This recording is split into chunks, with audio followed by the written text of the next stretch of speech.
माननीय सदस्य श्रीमती सुप्रिया सूले जी. Stand on behalf of the NCP-SP in support of the list of supplementary demands for grants.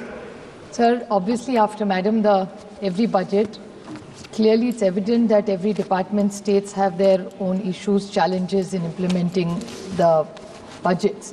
So clearly this list of supplementary demands is something we all support because we do understand it's the need of the hour. And I must say that compared to the last time, this time it clearly comes far more organized because the amount is much lesser than last time. So I would compliment the entire department for being, I think, either more organized or more structured or working better, whatever it is. But we're much more satisfied than what we were the last time for the demands of grants. Right now, India, clearly because of the global scenario, I do understand India is no more an insulated economy. So we do understand that every economy which is not insulated has its own challenges. And I think we really need to put all our minds, and this entire house needs to be together in what awaits India's economy in the world scenario. Because clearly a few points which everybody earlier has said that the growth has come down to 5.4, which is clearly alarming, and I'm sure the Honourable Finance Minister is also as alarmed as we are. But clearly a decrease in consumption growth, persistent inflation, necessity of sticking to a monetary policy, the alarming lower private investments and sluggish FDIs clearly are worrying all of us. I just would like to have pointed questions to the Honourable Finance Minister, because as we are elected representatives, there are a few questions, if you could kindly in a reply reassure the nation as what steps is this government taking for job creation given the scenario and the economy where it's going? How are you going to increase the consumption or the purchasing power right now, considering the growth has slowed down? The food and retail inflation, how are you going to reduce it? What steps are you going to take? How are you going to increase? India was always a savings economy. With the changing scenario, the global scenario, people are clearly, it's becoming a more spending economy. There was a time where interest rates used to be at 11 and 13%, used to be double digit. Now it's come down to 6 and 7. So people are not saving as much as they do, which is going to hurt our economy in the long run eventually. And the increase in income, given this scenario and slowing down, how are incomes going to increase for the earlier questions? And how are you going, what steps, specific steps is this government going to take to increase domestic investments? Earlier when she brought in the bill for banking, which we all supported, I even brought out an issue of the NBFCs. I would like to ask, just out of concern, that NBFCs are encouraging, they are growing. But there are a lot of deposits which people put. Is there a regulator that she has in mind for all these NBFCs? Because these are people, these NBFCs reach the last person. So it has to be regulated. So what are the checks and balances or mechanism that this government has in mind so that they all feel very safe and secure like normal banks do? So that's my first question. The other question I'd like to ask the Honourable Finance Minister is, we have a huge unorganized sector in this country. So even in today's reply, in the morning, there was a reply given by the government that they are trying to consolidate the entire unorganized sector and bring them under some protection scheme, that all the schemes that are done by the Government of India are supported. It's called some 21-point program that this government has started.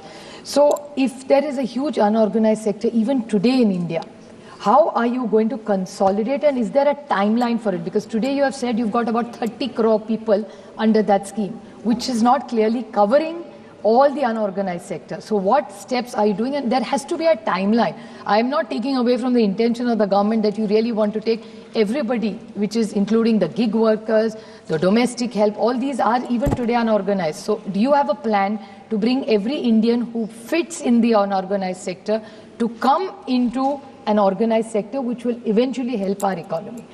The fiscal deficit, which a lot of people have spoken about me, but I would like to ask her about, is that you keep talking about a $5 trillion economy, which a size of our economy will reach $1 trillion quite easily. I don't think whether they were in power or we would reach $5 trillion economy just because of the size of our country. But if you have to look at the fiscal deficit, one way of is to print more notes. If you print more notes, clearly the inflation will go up.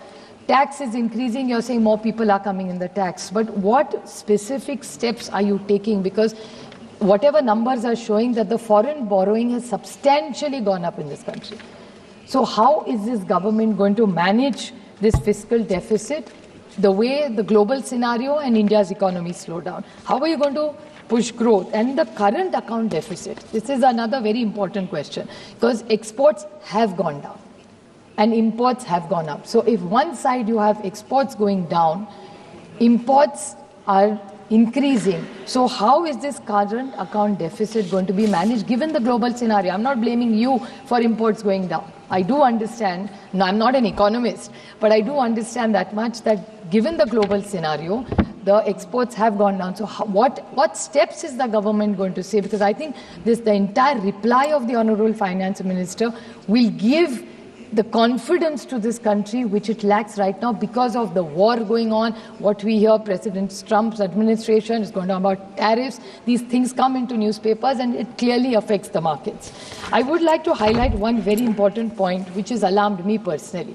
The Honorable yesterday in his reply, the Honorable Prime Minister talked about an 11-point program. I welcome that 11-point program. He made one very important point in it where he said that we want zero corruption in this country. I support him wholeheartedly if he really walks the talk.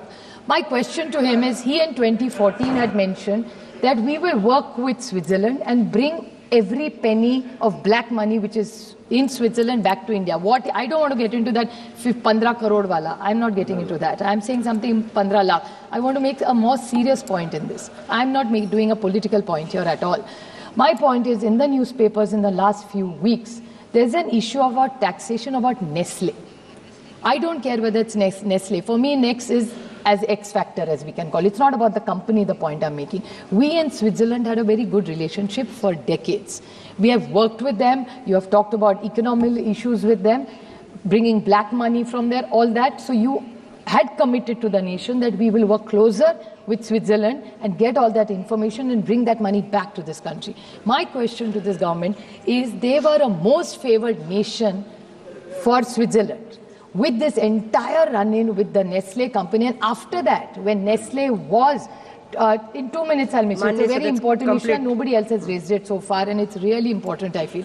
So in this Nestle issue, it's not about the company alone. The health minister has confirmed that the Nestle report does not show anything bad about the Nestle product.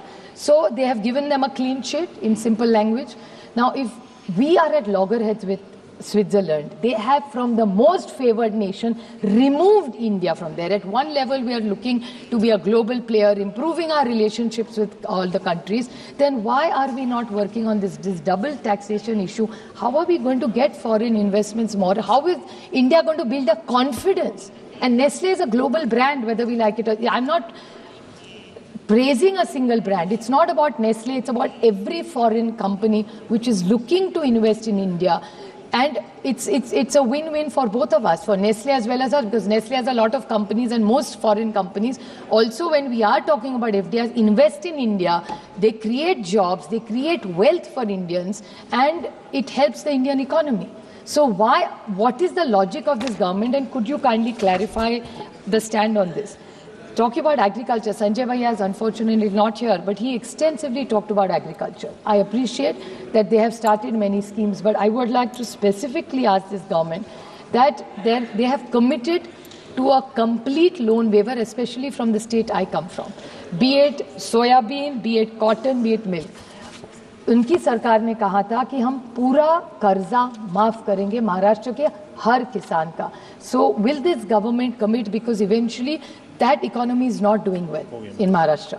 So they have completely crossed all their loan things. So I would like to ask the Honorable Finance Minister that in the intervention that she has made, she has promised and committed that they are going to give a lot of money for agriculture, which I welcome.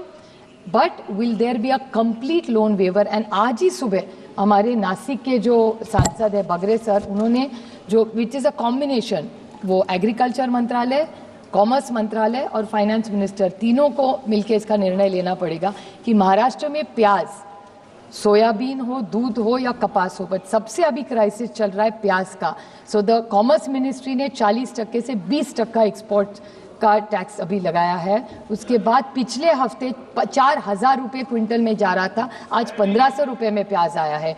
आज किसान महाराष्ट्र में रो रहा है। तो मेरी finance ministry से विनती है कि आप कॉमर्स मिनिस्ट्री और एग्रीकल्चर मिनिस्ट्री से बात करें, कंसोलिडेटेड। धन्यवाद माननीय क्योंकि हमेशा वो कहती है माननीय सदस्य price standardisation Mahaske ji, stabilization fund. If you can intervene, then it will be of great help to us. Just two last points.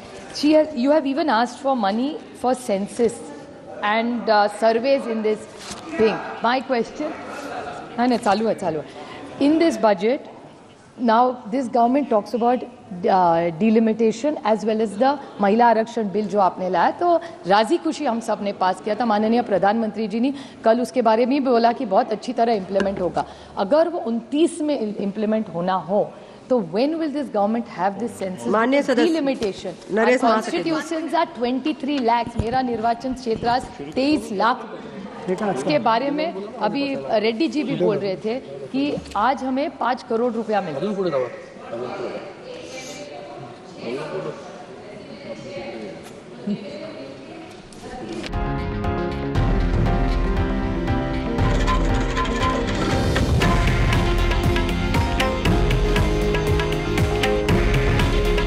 हे आहे देशातील नंबर 1 न्यूज नेटवर्क आणि आपण पाहत आहात TV9 मराठी।